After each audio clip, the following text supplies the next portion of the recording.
Hello बच्चों, कैसे हैं आप सब। आशा करती हूँ कि आप सब बहुत अच्छे होंगे।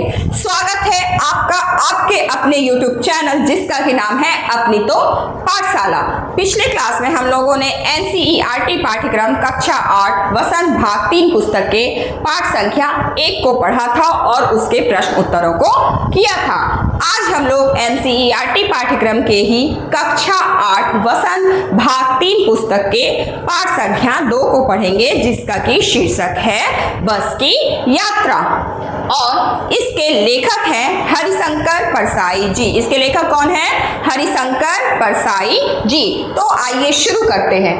हम 5 मित्रों ने तय किया कि शाम 4 बजे की बस से चले, यानी कि लेखक और उनके जो अन्य 4 मित्र थे यानी कि पांचों ने मिलकर तय किया कि आज शाम की बस से हम लोग चले, यानी कि 4 बजे की बस है उससे हम लोग चले। तो कहाँ चले? पन्ना से इसी कंपनी की बस सतना के लिए घंटे भर बाद मिलती है। इन लोगों को कहाँ जाना था? पन्ना जाना था और फिर पन्ना से इसी कंपनी की जो दूसरी बस है उसको पकड़कर सतना जाना था जो जबलपुर की ट्रेन मिला देती है। सतना पहुंचकर क्या करना था? हम लोगों को जबलपुर के लिए क्या पकड़नी थी?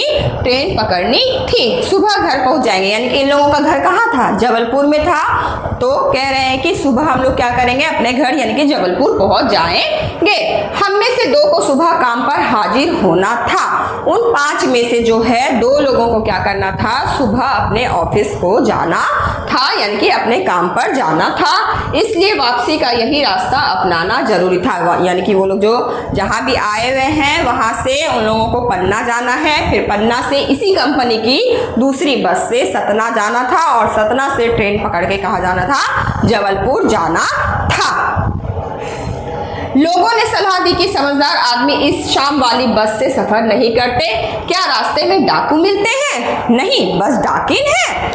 ऐसा लोग कहते थे कि इस बस से जो है सफर मत करो। तो इन लोगों को लगा कि ऐसा क्यों बोला जा रहा है? क्यों बस कोई डाकू है जो हम लोग सफर नहीं करेंगे या फिर डाकिन है जो हम लोग सफर नहीं करेंगे?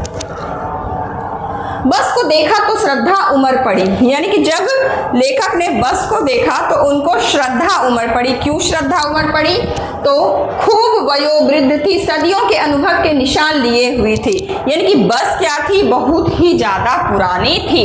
जैसे कि एक वृद्ध महिला हो, जैसे कि क्या हो? एक वृद्ध महिला हो और उसके शरीर का जो है क्या है? पाठ पुर्जा यानी कि अंग क्या हो? मतलब चोट वोट लगा हुआ हो और उसकी स्थिति क्या हो गई हो? बहुत ज्यादा खराब हो गई हो। लोग इसलिए इससे सफर नहीं करना चाहते थे कि वृद्धावस्था में इसे कष्ट होगा। लोग इससे इसलिए नहीं सफर करना चाहते थे कि बूढ़ी है, बस तो बूढ़ी हो गई है, इससे क्या सफर करो, इसको कष्ट होगा, हम लोग इसके ऊपर चढ़ेंगे, इतने सारे लोग चढ़ेंगे तो क्या होगा? वृद्धा को कष्ट ही होगा। बस यह बस पूजा के योग्य थी, उस पर सवार कैसे हुआ जा सकता था? यानी कि बस की ऐसी स्थिति हो गई थी, ऐसी हालत हो गई थी, ऐसी खस्ता हालत हो गई थी कि बस को बस क्या करना था? कहीं रख दो, उसको एक माला चढ़ा दो और उसकी क्या करो? पूजा आरती करो। बस कंपनी के एक हिस्सेदार भी उसी बस से जा रहे थे। हमने उनसे पूछा यह बस चलती भी है? यानी कि जो बस कंपनी का कोई एक आदमी था वो भी इसी बस में सफर कर रहा था। तो हमने उनसे पूछा, लेखक ने पूछा कि यह बस चलती भी है? उनको आश्चर्य हो रहा था कि इतना पुराना बस है कि ये एक वृद्धा के तरह हो गई है, क्या ये चलती भी है? चल भी सकती है? वह बोले चलती क्यों नहीं है जी, अभी चलेगी। उसने क्या कहा? जो कंपनी का हिस्सेदार था उसने कहा चलती क्यों नहीं है जी, अभी के अभी चलेगी, देखो चलेगी अभी। हमने कहा वही तो हम देखना चाहते हैं, अपने आप चलती है या? लेखक ने कहा वही तो हम देखना चाहते कि ये अपने आप चलती है। हमें तो लगता है कि ये चलती ही नहीं होगी, इतनी बूढ़ी हो गई है तो ये चलेगी कैसे? हाँ जी, और कैसे चलेगी? मतलब उसने कहा, जो आदमी था वो बोला हाँ जी, और कैसे चलेगी? अपने आप ही तो चलती है। गजब हो गया, ऐसी बस अपने आप चलती है। लेखक ने कहा ये तो गजब हो गया, ऐसी बस है, इतनी खटारा बस है, इतनी बूढ़ी हो गई है बस और ये अपने आप चलती है, ये तो गजब हो गया। हम आगा पीछा करने लगे। डॉक्टर मित्र ने कहा डरो मत, चलो बस अनुभवी है। हम क्या करने लगे? आगा पीछा करने लगे, मतलब कि हमें लगता था कभी कि हम इस बस पे चढ़े, कभी लगता था कि हम इस बस पे ना चढ़े। लेकिन फिर क्या हुआ कि एक डॉक्टर मित्र ने कहा डरो मत, वो अनुभवी थे, वो पहले भी इस बस में सफर किए होंगे, तो उन्होंने कहा डरो मत, चलो बस ठीक है, इससे चलो, डरो मत। नई नवेली बसों से ज्यादा विश्वसनीय है, यानी कि जो नई नई जो बस चल रही है उससे ज्यादा ये जो है अपनी बूढ़ी माता वाली बस है। ये जो है बूढ़ी बस हमारे लिए ज्यादा अच्छी है, ज्यादा विश्वसनीय है, ये हमें अच्छे से लेके जाएगी, हमें बेटों की तरह प्यार से गोद में लेकर चलेगी। जैसे माँ अपने बेटों को गोद में लेकर के कहीं जाती है, उसी तरह जो है ये बस जो है हमें अपने बेटा समझ के, हमें अपने बेटों की तरह जो है अपनी गोद में लेकर के क्या करेगी, ये बस चलेगी। हम बैठ गए, यानी कि लेखक और उनके मित्र क्या हुए, बस में बैठ गए। जो छोड़ने आए थे वे इस तरह देख रहे थे जैसे अंतिम विदा दे रहे हो। लेखक और उनके मित्रों को जो बस स्टॉप पे छोड़ने के लिए आए थे वो लेखक को इस तरह से देख रहे थे जैसे लगता है कि लेखक का ये क्या हो, दुनिया में अंतिम ही समय हो, इसके बाद जो है लेखक से कभी मुलाकात नहीं होगी, यानी कि उनकी क्या हो रही है, परमानेंट विदाई हो रही है स्वर्गलोक में। उनकी आंखें कह रही थी आना जाना तो लगा ही रहता है, आया है सो जाएगा, राजा रंग फकीर, यानी कि जो छोड़ने आया था उसकी आंखें बोल रही थी, वो मुंह से तो नहीं बोल रहा था, लेकिन उसकी आंखें यही बता रही थी कि जो इस दुनिया में आया है उसको एक दिन जाना ही है, चाहे वो राजा हो, रंग हो या फिर फकीर हो। आदमी को कूच करने के लिए एक निमित्त चाहिए। इंजन सचमुच स्टार्ट हो गया, ऐसा जैसे सारी बस ही इंजन है और हम इंजन के भीतर बैठे हैं। अब क्या हुआ, बस की इंजन सचमुच में क्या हो गया, स्टार्ट हो गया। बस खुलने का समय हुआ तो बस तो चालू होगा ही, तो इंजन स्टार्ट हो गया, जैसे सारी बस ही इंजन है। अब लेखक को ऐसा प्रतीत हो रहा था कि पूरी बस क्या है, बस में सीटें नहीं है, बस क्या है, पूरा इंजन ही है, पूरा बस क्या है, इंजन ही है, ऐसा लेखक को प्रतीत हो रहा था। और हम क्या बैठे हैं, इंजन के भीतर में जो है घुसकर बैठ गए हैं, ऐसा उनको प्रतीत हो रहा है। यानी कि बस क्या हो रही थी, उसमें घरघराहट हो रही थी, पूरे बस में जो है कंपन हो रही थी, वाइब्रेशन हो रहा था। कांच बहुत कम बचे थे, जो बचे थे उनसे हमें बचना था। क्या था, खिड़कियों में जो कांच लगे हुए थे वो इतनी पुरानी बस थी, इतनी बूढ़ी हो गई थी बस कि उसके कांच भी जो है, खिड़कियों में कांच भी नहीं थे, और थोड़ा बहुत जो थे उनसे लेखक क्या होना चाहते थे, बच के रहना चाहते थे। ऐसा नहीं कि जो कुछ भी कांच बचा है वो आके मुझे ही आके चुभ जाए, वो बच के रहना चाहते थे। हम फौरन खिड़की से दूर सरक गए, इंजन चल रहा था, हमें लग रहा था कि हमारी सीट के नीचे इंजन है। क्या हुआ कि लेखक जो है खिड़की के पास नहीं बैठे, उनको लगा कि खिड़की का जो भी बचा खुचा शीशा है कहीं ऐसा ना हो कि वो शीशा टूटकर मेरे ही ऊपर आ गिरे और मुझे ही चुभ जाए, इसलिए वो क्या हुआ कि खिड़की से दूर हट करके बैठे। हमें लगा कि हमारी सीट के नीचे क्या है, इंजन रखा हुआ था। उनको ऐसा प्रतीत हो रहा था कि वो जहां पर बैठे हैं वहीं पर क्या है, गाड़ी का इंजन है। बस सचमुच क्या हुई, चल पड़ी, और हमें लगा कि हम गांधी जी के असहयोग और सविनय अवज्ञा आंदोलन के वक्त अवश्य जवान रही होगी।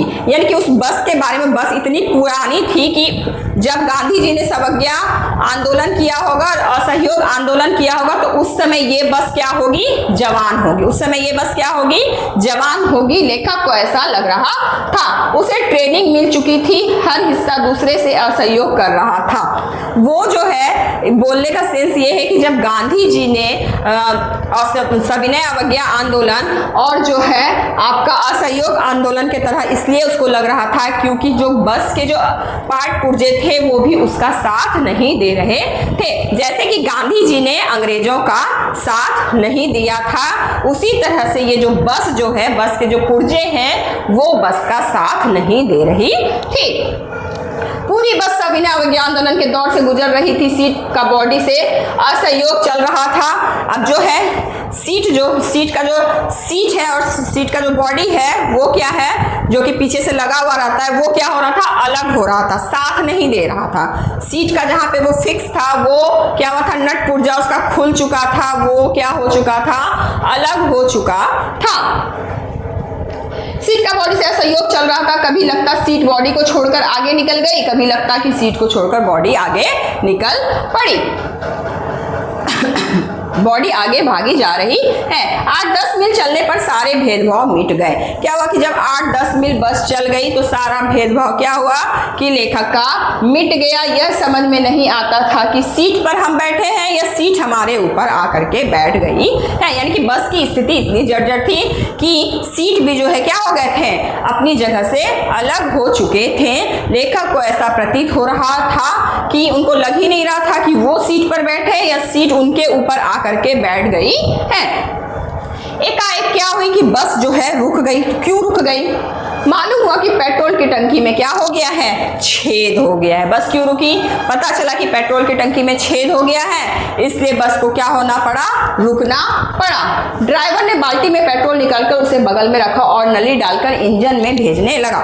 ड्राइवर ने क्या किया, फिर ड्राइवर गया जा करके टैंक से क्या किया कि एक बाल्टी लेकर के सारा पेट्रोल को बाल्टी में निकाल दिया और जो पतली सी पाइप होती है ना, पतली सी पाइप प्लास्टिक की, उससे क्या किया, एक छोर उसका दिया बाल्टी में और दूसरे छोर कहाँ दिया, इंजन में। वो अपने बगल में क्या करने लगा, उसी तरह से इंजन में पेट्रोल डालने लगा। अब मैं उम्मीद कर रहा था कि थोड़ी देर बाद बस कंपनी के हिस्सेदार इंजन को निकालकर गोद में रख लेंगे और उसे नली से पेट्रोल पिलाएंगे, जैसे माँ बच्चे के मुंह में दूध की शीशी लगाती है। जो हिस्सेदार था, कंपनी का जो हिस्सेदार बैठा हुआ था बस में, तो अब क्या लगने लगा लेखक को कि ये जो हिस्सेदार क्या करेगा, इंजन को क्या करेगा, अपनी गोद में बैठा लेगा। इंजन को क्या करेगा, अपनी गोद में बैठा लेगा और नली से पेट्रोल उसी तरह से पिलाएगा जैसे माँ ऐसे अपने बच्चे को गोदी में रखती है और क्या करती है, बॉटल से ऐसे दूध पिलाती है। उसी तरह से जो है लेखक को लग रहा था कि जो हिस्सेदार बैठा हुआ है बस में, कंपनी का आदमी जो बैठा हुआ है बस में, वो क्या करेगा कि इंजन को अपने बच्चे की तरह, जैसे बच्चे को गोद में बैठाते हैं, वो अभी इंजन को अपने गोद में बैठाएगा और बॉटल में दूध लेके जैसे माँ अपने बच्चे को पिलाती है, वो क्या करेगा, इंजन को पेट्रोल पिलाएगा। बस की रफ्तार अब 15-20 मील हो गई थी। मुझे उसके किसी हिस्से पर भरोसा नहीं था। अब क्या हुआ था, उसका रफ्तार बहुत धीमा हो गया था, मात्र 15 से 20 के स्पीड में वो चल रहा था। मुझे उसकी किसी हिस्से पर भरोसा नहीं था। ब्रेक फेल हो सकता था कि ब्रेक फेल हो जाए, स्टीयरिंग जो है टूट के ड्राइवर के ही हाथ में आ जाए, ऐसा लग रहा था किसको, लेखक को। प्रकृति के दृश्य बहुत लुभावने थे। दोनों तरफ हरे भरे पेड़ थे जिन पर पक्षी बैठे हुए थे। क्या था कि प्रकृति का दृश्य भी बहुत लुभावना था। दोनों तरफ क्या थे, बस के दोनों तरफ रोड किनारे क्या लगे हुए थे, हरे भरे पेड़ लगे हुए थे और उन पर क्या बैठे हुए थे, पक्षियां बैठी हुई थी। मैं हर पेड़ को अपना दुश्मन समझ रहा था। जो भी पेड़ आता डर लगता कि इससे बस टकराएगी। यानी कि लेखक को क्या लग रहा था, अब तो दुश्मन लगेंगे ही पेड़, है ना, क्या पता कौन सा पेड़ मेरा दुश्मन बन जाए, कौन से पेड़ की वजह से मेरी जान चली जाए। इसलिए उनको दुश्मन लग रहा था कि बस जो है कहीं किसी पेड़ से जाके ना टकरा जाए और वो पेड़ क्या हो जाएगा, मेरा दुश्मन बन जाएगा, यानी उसकी वजह से मेरी क्या हो जाएगी, मौत हो जाएगी। जो भी पेड़ आता डर लगता कि इससे बस क्या हो जाएगी। अब जो भी पेड़ आता लगता कि इसी पेड़ से बस टकरा जाएगी, कहीं इसी पेड़ से ना बस टकरा जाए, ऐसा लेखक को प्रतीत हो रहा था। वह निकल जाता तो दूसरे पेड़ का इंतजार करता, झील दिखती तो सोचता कि इसमें बस गोता लगा जाएगी। अब एक पेड़ निकल गया तो अब दूसरा पेड़ आया तो लेखक को लगता था इसी पेड़ से ना टकरा जाए। तो उसके बाद फिर क्या आता था कि दूसरा पेड़ आता था, फिर लेखक को लगता था कि इसी पेड़ से बस ना टकरा जाए। दूसरे पेड़ का इंतजार करता, झील दिखती तो सोचता कि इसमें बस गोता लगा जाएगी। अब झील आता तो लगता था कि बस जो है जाकर के उस झील में ही ना जाकर के गोता लगा जाए, यानी कि मतलब जो है झील में ही जाकर के बस क्या ना हो जाए, डूब ना जाए, ऐसा लगता था। एकाएक फिर बस रुकी, फिर से क्या होगी, पुनः बस रुक गई। ड्राइवर ने तरह तरह की तरकीबें की पर वह नहीं चली नहीं। इस बार क्या हुआ, ड्राइवर ने बहुत कोशिश की, कुछ अपना कारकुनी किया होगा, ठीक करने का कोशिश किया होगा, लेकिन फिर भी क्या हुई, बस इस बार नहीं चली। सगने अवज्ञा आंदोलन शुरू हो गया था। कंपनी के हिस्सेदार कह रहे थे बस तो फर्स्ट क्लास है जी। यह तो इत्तेफाक की बात है। जो कंपनी का आदमी बैठा हुआ था वो बोल रहा था कि इत्तेफाक से ऐसा हो रहा है, बस तो एक नंबर का है, बस तो फर्स्ट क्लास। उसकी कंपनी की बस थी तो वो बड़ाई करेगा ही, मतलब बस तो फर्स्ट क्लास है, बस एक नंबर की बस है। बस संयोग खराब है कि इस तरह से हो रहा है कि बस रुक जा रही है। छीली चांदनी में वृक्षों की छाया के नीचे वह बस बड़ी दयनीय लग रही थी। लगता जैसे कोई वृद्धा थककर बैठ गई हो। हमें ग्लानि हो रही थी कि बेचारी पर लदकर हम चले आ रहे हैं। अगर इसका प्राणांत हो गया तो इस बियाबान में हमें इसकी अंत्येष्टि करनी पड़ेगी। छीन चांदनी यानी कि चांदनी रात थी, उसी में सफर कर रहे थे बस में लेखक। तो क्या लग रहा था कि उनको जो है वृक्षों की छाया के नीचे क्या हो गई, अब तो बस रुकी हुई थी, तो ऐसा लग रहा था कि कोई बूढ़ी औरत जो है थक करके जो है एक जगह स्थिर होके बैठ गई है। हमें ग्लानि हो रही थी कि बेचारी पर लदकर, यानी कि हम लोग जो बस के ऊपर लदे हुए हैं, हम लोग जो बस के ऊपर बैठे हुए हैं, वो बेचारी खुद ही बूढ़ी है। हम लोगों की वजह से क्या हो जाए, कहीं उसके प्राण ही निकल ना जाए। ऐसा ना हो कि ये हम लोगों को क्या लेकर के जाएगी, हम ही लोगों को इसको उठा करके ले जाके इसका क्या करना पड़ेगा, दाह संस्कार करना पड़ेगा। हिस्सेदार साहब ने इंजन खोला और कुछ सुधारा। जो कंपनी के हिस्सेदार बैठे हुए थे बस में, उन्होंने क्या किया साहब ने इंजन को खोला और फिर कुछ उसमें क्या किया, सुधार किया। इंजन में कुछ प्रॉब्लम होगा तो हिस्सेदार ने क्या किया, उसमें सुधार किया। बस आगे चली, उसकी चाल और क्या हो गई थी, और कम हो गई थी। उसकी रफ्तार और क्या हो गई थी, उस समय 15-20 किलोमीटर के स्पीड से चल रहा था। अब क्या हुआ था, उसका रफ्तार और भी धीमा हो गया था।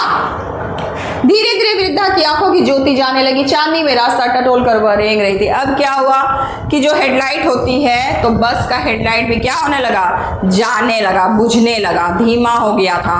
अब क्या हुआ, धीरे धीरे उसकी लाइट भी खत्म हो रही थी। अब क्या कर रही थी बस, बस रेंगती हुई धीरे धीरे धीरे धीरे क्या कर रही थी, बस चांद की जो रोशनी थी, क्योंकि चांदनी रात थी, उसी में टटोल टटोल कर बस क्या कर रही थी, धीरे धीरे बस क्या कर रही थी, रेंग रही थी। और सामने से जैसे ही कोई गाड़ी आती तो ड्राइवर को पहले ही पता चल जाता कि, क्योंकि सामने से जो भी गाड़ी आती तो हेडलाइट जलता है, तो ड्राइवर को पहले पता चल जाता था, तो वो क्या करता था, किनारे में धीरे धीरे बस को धीरे धीरे करके रोक देता था। आगे या पीछे से कोई गाड़ी आती जाती दिखती तो एकदम किनारे खड़ी हो जाती और कहती, निकल जाओ बेटी, अपनी तो वह उम्र ही नहीं रहे। तो बस तो यहाँ पे बस को बूढ़ी औरत बताया गया है। तो सामने से अगर कोई गाड़ी आती तो वह गाड़ी जैसे नहीं, ज़्यादातर तो गाड़ी नहीं ही रहती है, इतना पुराना गाड़ी तो कोई चलाता है नहीं, तो उसको कहती, यानी सामने वाली गाड़ी को कहती, ये वाली बस कहती कि तुम निकल जाओ बेटी, मेरी तो उम्र नहीं रही, मैं तो क्या हो गई हूँ, अब बूढ़ी हो गई हूँ। एक पुलिया के ऊपर पहुंचे ही थे कि एक टायर फिस करके बैठ गया। वह बहुत जोर से हिलकर थम गई। जैसे ही पुलिया आई तो क्या हुआ कि बस का जो टायर है वो क्या हो गया, पंक्चर हो गया। बस का टायर क्या हो गया, पंक्चर हो गया, और वह क्या हो गया, टायर बैठ गया, यानी कि टायर की हवा निकल गई और वह पंक्चर होके बैठ गया। अगर स्पीड में होती तो उछलकर नाले में गिर जाती। पुलिया थी तो नीचे नाला होगा ही, तो वो तो बस एकदम रेंगते हुए जा रही थी। अगर यही बस स्पीड चलती रहती और टायर पंक्चर होता जिस तरह से, तो क्या होता कि जो है बस जो है पुलिया से नीचे कहाँ गिर जाती, नाले में गिर जाती।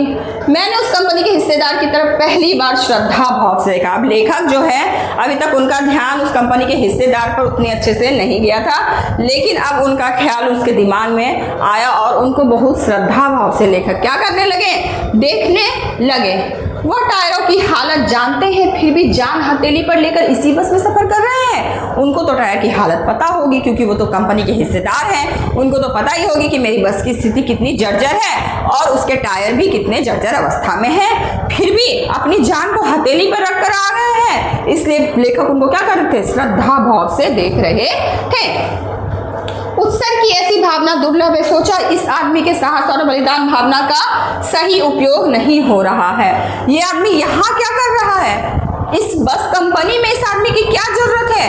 ऐसे आदमी को यहाँ तो जरूरत, इतना साहसी आदमी है, इतना बलिदानी व्यक्ति है, उसकी जरूरत यहाँ थोड़ी ना है। उसको कहाँ रहना चाहिए, तो इसे तो किसी क्रांतिकारी आंदोलन का नेता होना चाहिए। किसी इतना साहस है तो जाओ क्रांतिकारी आंदोलन का नेता ही बन जाओ। जैसे सुभाष चंद्र बोस लोग हैं वैसे ही कोई नेता बन जाओ, जिसको कि ना अपने जान की परवाह हो, जिसको साहस हो, जिसमें बलिदानी की भावना हो। तो ये यहाँ क्या बैठ के कर रहा है, इस कंपनी में क्या कर रहा है, इसको तो एक क्रांतिकारी नेता होना चाहिए था।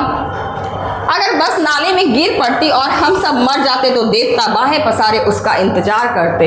यानी कि अगर बस जो है तेज चलती रहती और बस जो है पुलिया से नाले में गिर जाती तो देवता जो है इस आदमी का, जो ये कंपनी का आदमी है, उसके लिए तो देवतागण ऐसे बाहें पसारे खड़े रहते कि आओ बालक आओ, और क्या करो, वह महान आदमी आ रहा है जिसने एक टायर के लिए प्राण दिए हैं। यानी कि उसका भगवान क्या करते, स्वागत करते कि वह आदमी आ रहा है जिसका क्या चला गया, प्राण कैसे चला गया, तो एक टायर के लिए इसने क्या कर दिए, अपने प्राण दे दिए। जब इसको पता ही था टायर खराब है, बस खराब है, फिर भी सफर कर रहा था। यानी कि टायर नहीं बदल सकता था, टायर नया नहीं लगा सकता था, इसको अपने जान की परवाह नहीं थी, लेकिन उसको टायर नहीं लगाना था। तो भगवान उसका क्या करते, वेलकम करते, स्वागत करते, आओ महान आदमी आओ, तुम्हारा स्वागत है यहाँ स्वर्गलोक में। दूसरा घिसा टायर लगाकर बस फिर चली। अब जो बस में दूसरा घिसा हुआ टायर रखा हुआ था, बस उसको लगा दिया गया बस में टायर को। अब क्या हुई, बस फिर से चली। अब हमने वक्त पर पन्ना पहुंचने की उम्मीद क्या कर दी थी, छोड़ दी थी। उनको तो पन्ना पहुंचना था, फिर पन्ना से दूसरी बस लेके उनको सतना पहुंचना था, सतना से फिर उनको जबलपुर के लिए ट्रेन पकड़नी थी। अब जो है उन्होंने, यानी कि लेखक ने और उनके चारों मित्रों ने जो है पन्ना पहुंचने की उम्मीद को छोड़ ही दिया था। अब उनको क्या लग रहा था, पन्ना क्या, कहीं भी कभी भी पहुंचने की उम्मीद छोड़ दी थी। उनको लग रहा था हम लोग कहीं नहीं पहुंच सकेंगे और कभी भी नहीं पहुंच सकेंगे। बस जिस रफ्तार में चल रही है, इस रफ्तार में तो पन्ना क्या, हम लोग कहीं भी और कभी भी नहीं पहुंच सकेंगे। हम लोगों की जिंदगी क्या होगी, इसी बस में निकल जाएगी। हम लोग जिंदगी भर जो है इसी बस में रह जाएंगे। हम लोग कुछ भी, हम लोगों का कोई भी मंजिल नहीं है, बस यही बस हमारा मंजिल है। ऐसा लेखक सोच रहे थे।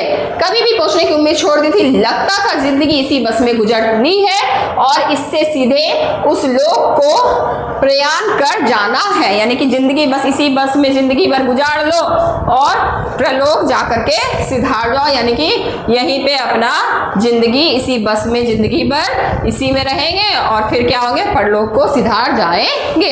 इस पृथ्वी पर उसकी कोई मंजिल नहीं है।